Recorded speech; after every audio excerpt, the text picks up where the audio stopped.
This is the Big O Show. This is the Big O Show. This is the Big O Show.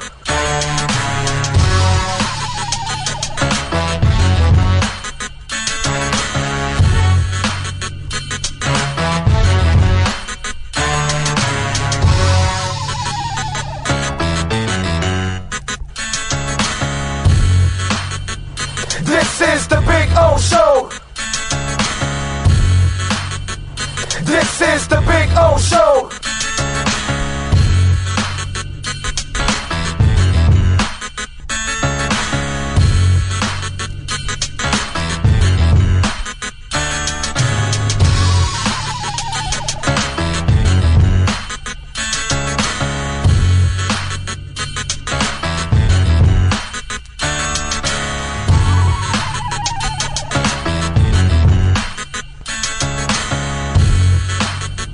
This is the Big O Show. There's no need to drive around South Florida wasting valuable time looking for a new or certified pre-owned Acura. Go to the #1 volume sales dealership in the Southeast United States. Craig Zinn's Acura of Pembroke Pines. Purchase with pace and space in a dealership tailored to your needs. From home buying to providing that personal touch. Contact the 2020 Satisfaction Award winner Craig Zinn's Acura of Pembroke Pines. 888-776-5123. That's 888-776-5123. Or visit them at 15601 Pines Boulevard in Pembroke Pines.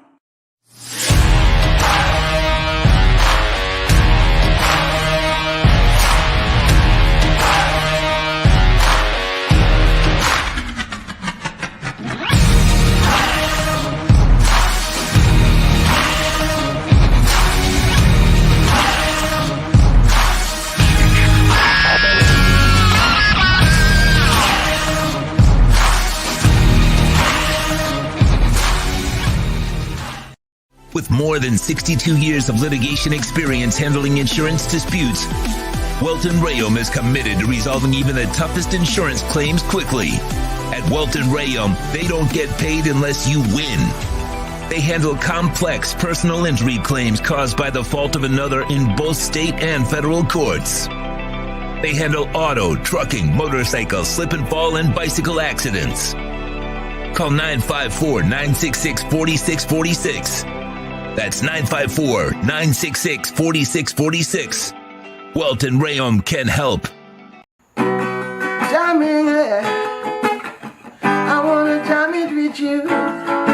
Jamming, and I wanna like jamming too. Yo, this is Steve Marley, yo. And on May the 4th, I'll be in Immokalee at the Seminole Casino Hotel with the legendary Inner Circle. See? We see you there. Rastafari love. And I'm jamming with you, yeah. Jamming, yeah. And I'm jamming too, yeah. The viewpoint, statements, or beliefs expressed on the following program by the host, guests, or callers are not necessarily the opinions of FantasyXS.com, Media Group Inc., ownership, management, sponsors, or website. The viewpoint, statements, or beliefs expressed on the following program by the host, guests. When it comes to South Florida sports teams, very few in the media have witnessed, lived, and covered it like the Big O. Let's start the program dedicated to your favorite South Florida teams with a passion that's unmatched. The Big O Radio Show is on. Here's the Big O. Well, we meet again. Yes. All right. The Miami Dolphins stayed with their pick like they did in the first and second rounds.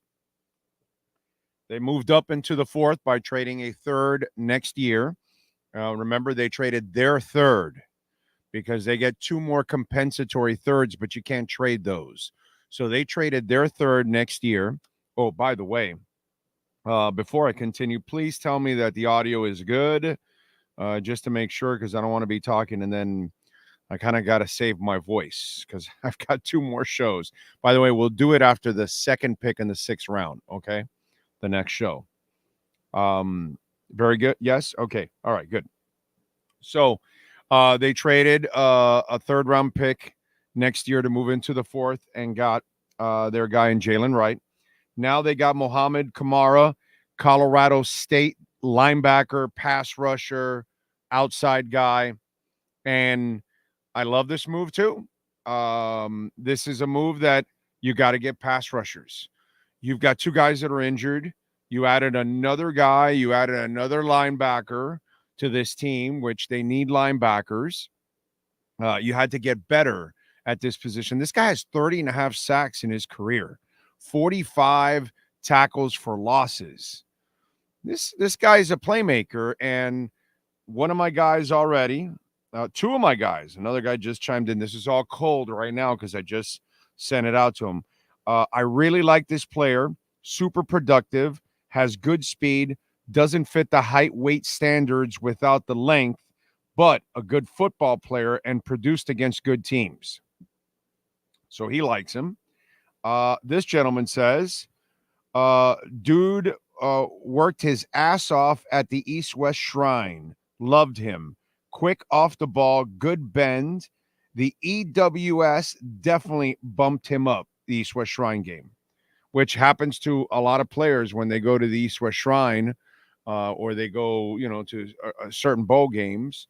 It boosts their stock because they get to go all week long and they're coached up and the scouts get to see them all week, how they handle their business in practice and then in the game and those kind of things. And apparently he had a monster week in the East-West Shrine game.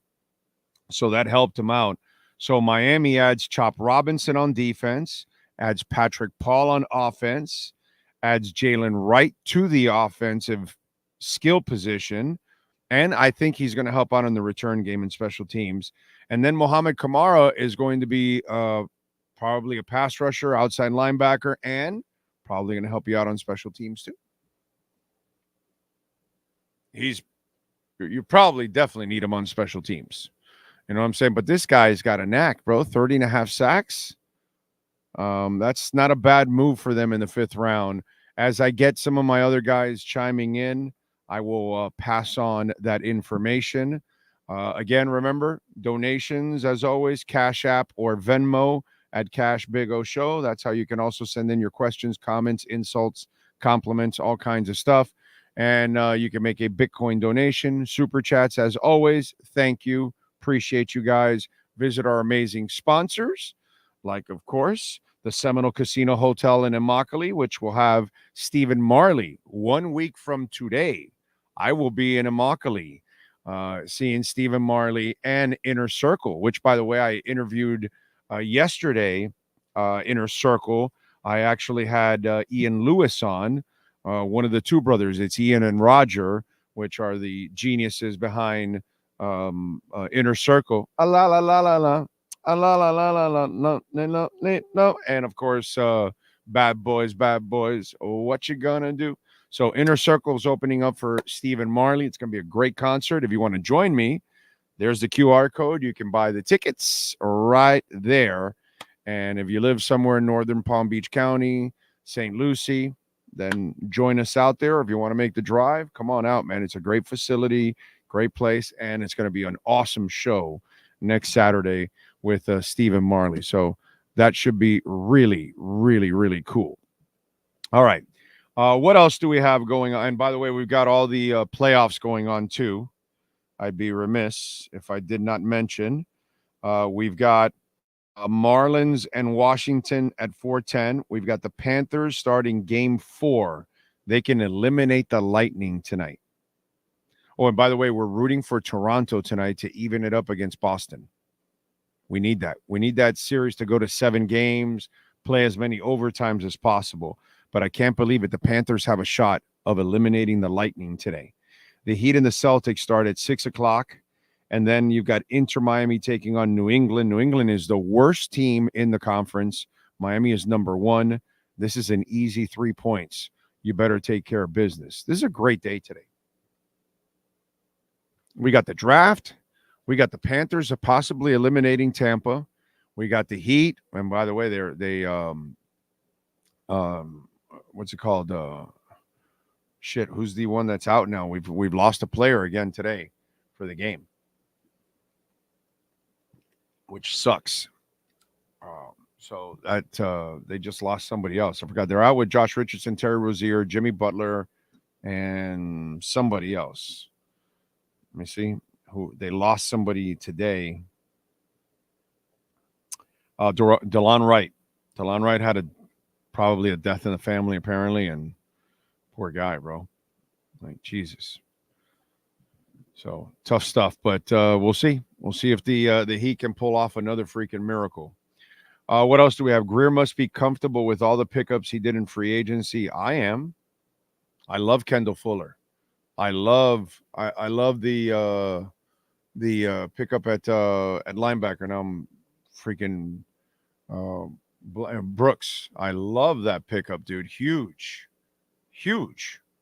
I love Jonnu Smith. I'm sorry, bro. Yeah, I do. I like a lot of the stuff they did in free agency. Yeah. I love that they brought back Lamb. Yeah, dude. No, I'm really happy with what they did in free agency. The one big loss was the Wilkins loss, and that's the one that we'll find out if Weaver can mask it or make it better, or will it be worse? I know it's hard for people to think better. So, but let's see. Greer has not been the GM for 8 years. He's only been the GM for 5 years. He wasn't in charge with Tannenbaum and Gase here. But you could go ahead and lie to yourself if it makes you feel better. You can go ahead and lie to yourself. Greer has been fully in charge for 5 years, sir. This is the 5th year. The 3 years of Flo and these 2 years with Mike McDaniel. And now this is his 6th year going in now. Okay? He was not in charge with Tannenbaum and Gase. He had the title, but he really didn't have the power. But I mean, listen, man, if you want to lie to yourself, you can go ahead and lie to yourself. I can't help you with that, my man. I really can't. Remember Cash App or Venmo at Cash Big O Show, and that's Cash Big O Show. The great Ho Yoon. Thank you, Ho Yoon. You are an incredible supporter of the program. Thank you. We are having a great weekend, my man. I love the draft that the Dolphins are having right now. To be quite honest, they're filling out other needs, and they're using some foresight at the same time, planning ahead of time, which is what you're supposed to do. So I am loving it. Now we've got the Heat tonight. We've got the Panthers tonight, and we've got Inter Miami. I am like a kid in a candy store today, a kid in a sports candy store today. I don't know about you guys, but I am. This day is like, this is pure giddiness for me right now. That's what this is. To be able to enjoy all of this today and to be blessed to be able to do this draft show constantly and give you guys information and we're able to talk draft. I freaking love it. So this is Ho Yoon. This is like one of the best sports days of the year for me, man. So good stuff. I appreciate all of you out there. By the way, you can open up and get $100. No regret first bet at Hialeah Park Casino. Use that QR code right there. You're watching. Go through it. Now, if you have a Hard Rock account, don't use the same phone number or email. Use a different phone number or email. Open the account. Boom. Make your first bet. You're going to get $100. And then you can, have some fun. There you go. So check it out. Go through it, man. Let's see. Cam didn't get drafted. Paul is definitely soft. You can see it. Yeah, I heard all that with Austin Jackson too, and he turned out to be just fine. He just needs the right people to coach him up. I'll trust McDaniel, Smith, and Barry, and then Greer, McKenzie, and Allen over who's this guy?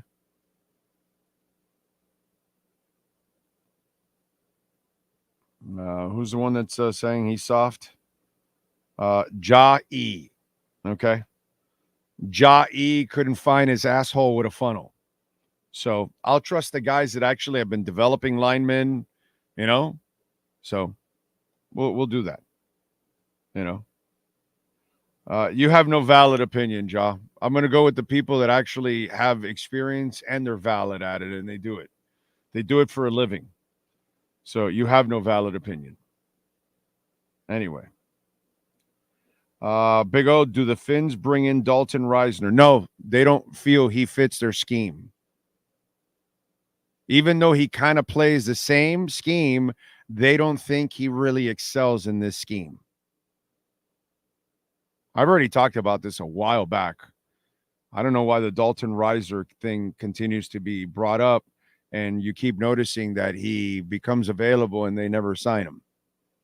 So I don't think so. I've been told they don't think he really fits their scheme and can excel in their scheme the way they think.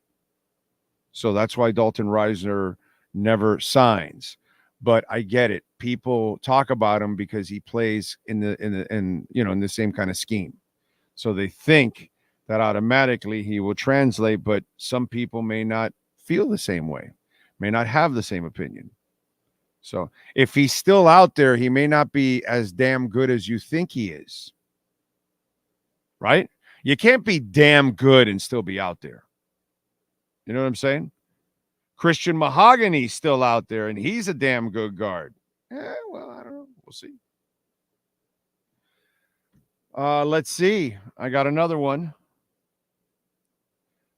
Dog. This is about Mohammed Kamara. Dog, exclamation, exclamation, exclamation, exclamation, exclamation. I got to, tell you exactly how the text is being coming in. Leverage, motor and power.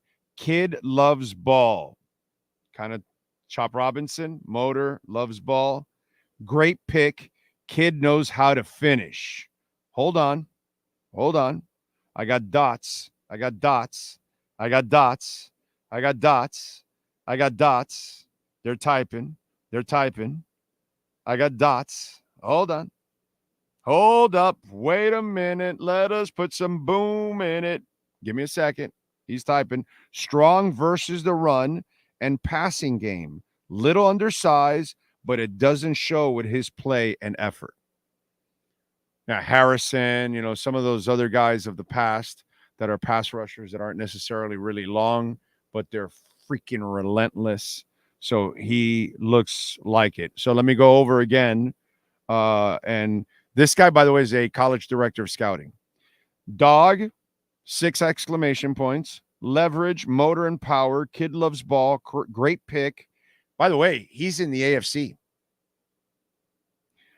Kid knows how to finish. Strong versus the run and passing game. Little undersized, but it doesn't show with his play. One more thing just came in. Just needs to develop a counter as a rusher. Boom. Okay?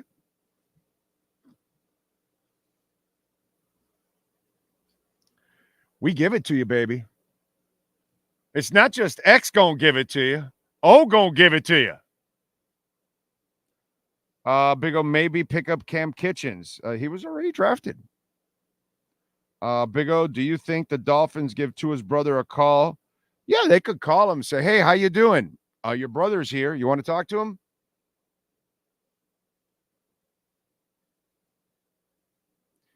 Austin Jackson was soft, and he still gets beat bad outside. Yeah, badly. He's absolutely terrible. It took Jackson 3 years to play. I think frustration is with Paul. With Paul picks his needs. What? It took Jackson 3 years to play. No, it didn't take Jackson 3 years to play. No, it did not. No one was going to play under what they had, my man. Okay? It took him 1 year to play because last year he was injured with the ankle, so he never got to play. He's only been coached 1 year. He's never been coached. Pepe Le Pew did not know how to coach him up. I'm not blaming Austin Jackson or Eichenberg for the first couple of years. I'm not blaming any of those guys. It's not their fault. They needed proper coaching.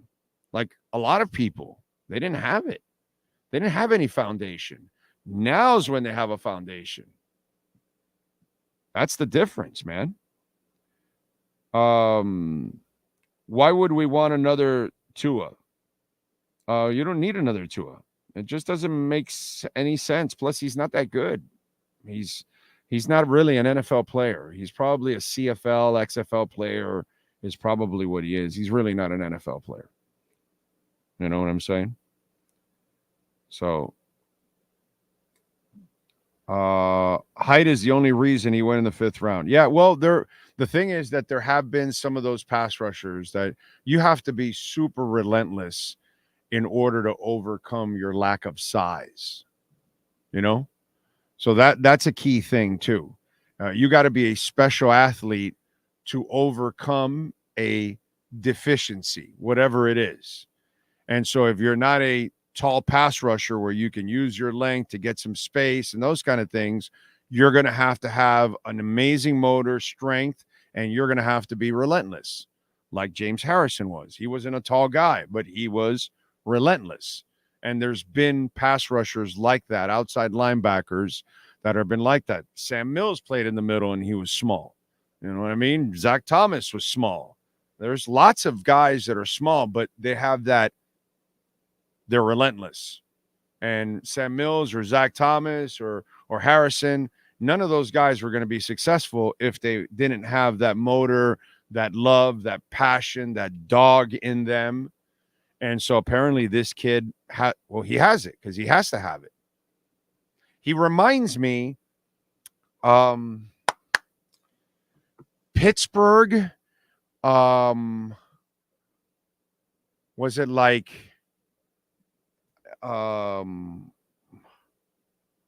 it was like a small school. I fell in love with the kid. I went to the East-West Shrine game, and I think they just re-signed him to a contract. I'm brain farting right now, but he went to a smallish school as a defensive end. I'm going to look it up right now. This is what this kid, Mohamed Kamara, reminds me of. I'm going to look it up because I know I'll find it right away when I look at the Alex Highsmith. It's what he reminds me of. And Highsmith went to, what school is it? Charlotte. I remember it was like a weird helmet. And I'm at the East-West Shrine game, and I'm like, who the hell is this guy? And he is 6 foot. He's 6'3". So he's a little taller than this guy's, what, 6'1", I think, right? I think Kamara's 6'1". So, and Highsmith is not like a huge dude, but he was relentless. And then a small school guy. And I was like, and this guy plays like Highsmith plays. He reminds me a little bit of it, except he's an outside guy. Highsmith is more of an inside guy for the Steelers. But he kind of has that motor that you go, okay, Charlotte. You know, because when you go to the East-West Shrine, you end up seeing a lot of these guys that you've never seen before in your life, because who the hell watches Charlotte football, to be quite honest? Nobody does. We don't watch Colorado State, dude. You know, the last time I actually gave a shit about Colorado State and just watched a little bit of it was Sonny Lubick, because he had ties. And so Sonny was their coach for a couple of years. And for the hell of it, I would watch Colorado State games just for Sonny Lubick, you know, just for the hell of it. I remember he had a long-haired quarterback. I forgot the kid's name. He was like half decent and all that, as I digress. But that the Kamara kid kind of reminds me of when I'm watching Alex Highsmith at the East-West Shrine game. And then apparently Kamara did the same thing at the East-West Shrine game. He opened up some eyes, and apparently our Dolphins liked him, you know? So that's it.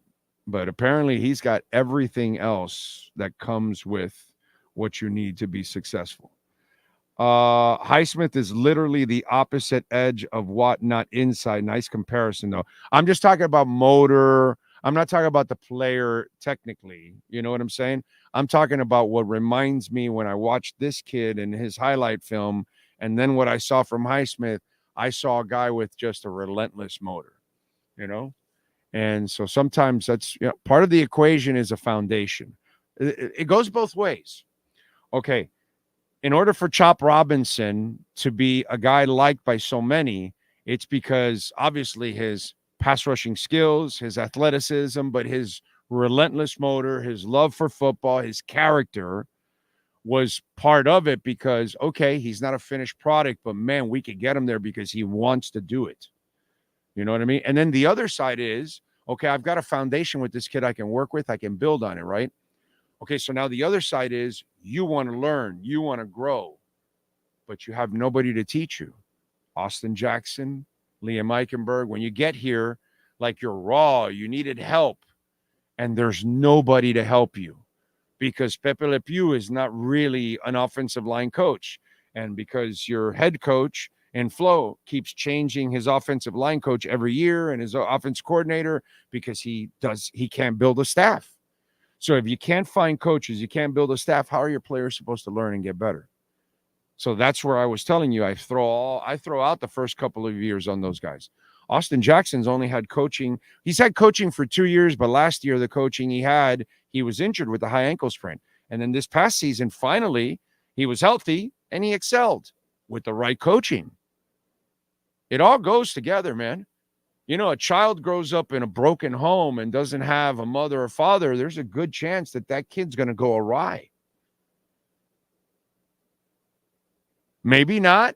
Maybe he or she can find their way and fight through the adversity and overcome it. Fantastic. But if there's a mother and father in place, there's at least a fighting chance, you know, if the mother and father give a shit.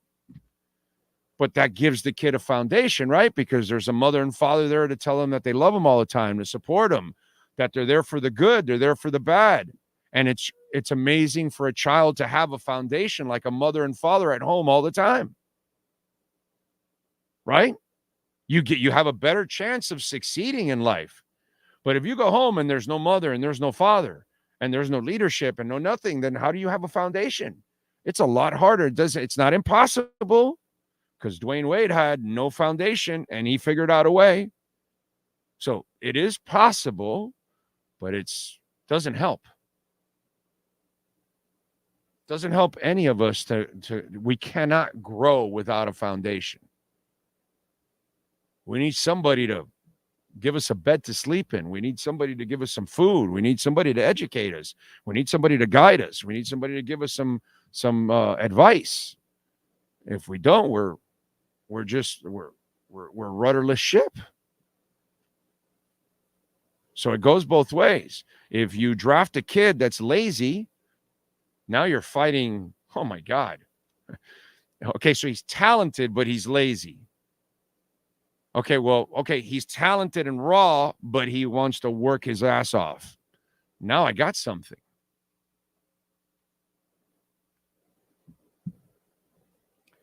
In your opinion, what needs or positions do you think we need to address with our 3 last picks, even though they're probably depth and special teams? Safety. Safeties are found deep in the draft all the time. So I think a safety that can either play a little safety and help you on special teams. I think you'll see that. I can see them getting another corner because that's what you do late in the draft.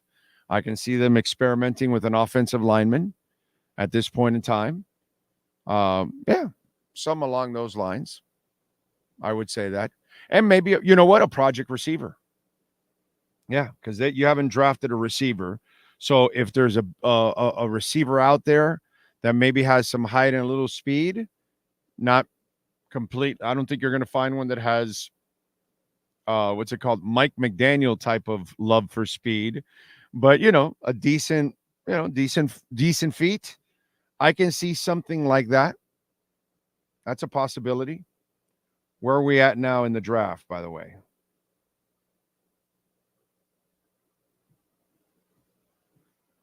All right, folks, we are in the 169th pick in the draft. We pick at 184 and 198 coming up. Are there any D-line guys left more up front will help us stop the run? Sucks that we're a few plays away from winning a division because we couldn't stop. Well, they've already signed a ton of D-linemen. That you saw that already. I don't think so. I mean, they could go for a big fat guy. I think that's a good call that They may sign a defensive tackle for the hell of it because they do have 2 6-round picks. You know what? Now that I think about it, they did sign a whole bunch of D-line guys, but yeah, I think that's an option actually. Now that I'm thinking about it, Raging, that's a good call on your part because experimental D tackles are found all the time in the 5th, 6th, 7th rounds, and they end up sometimes becoming good players. You know. So what was the cat that went to New England? He was a 5th round pick. Good dude, man. Good player. I forgot his damn name now, but you guys know who I'm talking about. Hell, what's it called? The guy that went in the 6th round also was a Taylor. He was also a serviceable guy. So you can find them. You can find them. That's actually an option. Now that I think about it, that's actually not a bad option because he can be hidden on the practice squad too for a year if he's raw but not ready. You might be able to do it. So if we don't draft a receiver, do you think our chances to sign OBJ go up? Yeah, Godchow is the guy. Thank you, Todd. Very good. Appreciate you. I think the OBJ stuff already goes up because if you get a receiver now, he's more of a project. It's not a guy that you're looking at. Like if you got him in the 2nd or 3rd rounds, there's a chance that you're probably looking at him to possibly be a starter down the line. By now, you're looking at a project, special teamer, a gunner, a flyer, that kind of stuff, returner, a bottom of the rotation receiver. Not, of course, you can find a diamond in the rough in any round. But I don't think so. Not a frontline guy at this point. Not at receiver. At defensive tackle, now that Ragin brings it up, it's actually very, very doable to find a big fat guy that you can turn into a good player in the 5th and 6th and 7th rounds. They do sneak all the way down their defensive tackles. They slip. So that could be an option for sure. Definitely. All right, ladies and gentlemen, time to take another break. We will be back for our 6th round, and it'll be 2 picks. So I will come on right after the 2nd pick in the 6th round, hopefully with some reviews and all kinds of stuff. We'll see you guys in a few. Thank you for supporting us in a big-time way.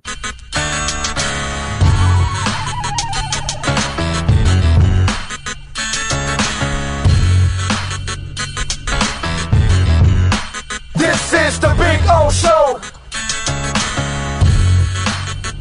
This is the